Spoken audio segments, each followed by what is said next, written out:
Hello, friends, and I hope everything is fine with you all.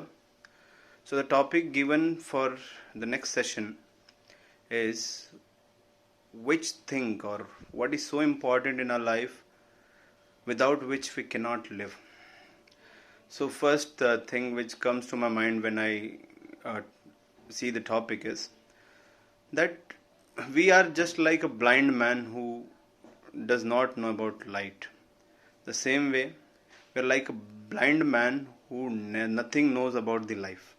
The way blind man, he does not have any experience how does light looks like, because throughout his life he never saw that light. The same way, we are like people, those who know nothing about life, and we are trying to look what is most important in life. If we see to its fullest, life itself is a celebration, and life itself is a quest for each one of us to know about it. You know, once a great sage, his name is Confucius, he told that there is no goal in life, but living life to the fullest awareness itself is a goal of life. A person, when he can live, rejoice, celebrate the present moment, which is here and right now, because next moment it never comes. The same way, when we live this moment, which is here and right now, in this very moment, itself is a life and itself is a celebration.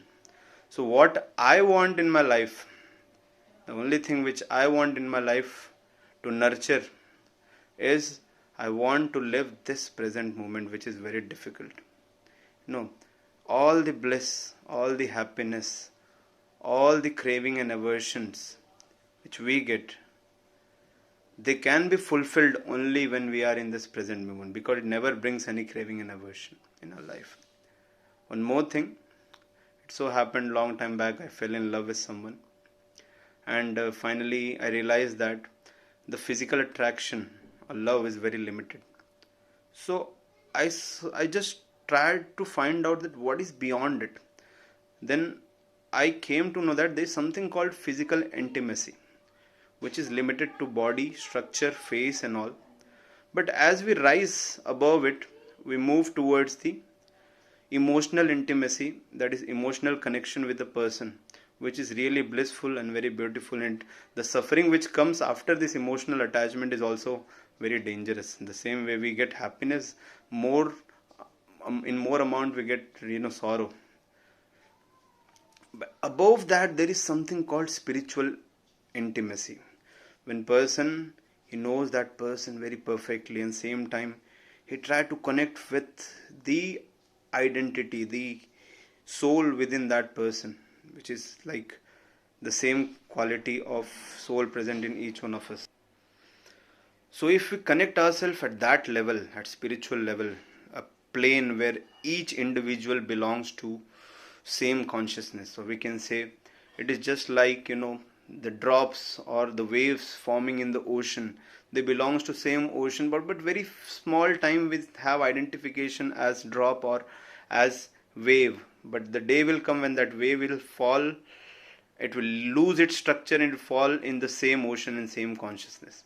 So in beginning, when we attach to a person at a physical intimacy, it is attachment which is very gross. But the way, the time we move further and we have emotional connection, the time comes, it becomes more deeper. We are emotionally connected to that person, at which is at thought level, which is at impression level, which is at mental level. And again, when we rise more deeper, more subtler in that love, we find that it is a connection which can never be broken. Above that, hearts are always broken. But once we have spiritual connection with the person, we can see that same entity present in that also. And we start loving that entity, which is none other than God, which is none other than the pure bliss and consciousness. So that is what I want in my life. I want to connect myself to that spiritual intimacy, which is present in each one of us. And that is same for everyone.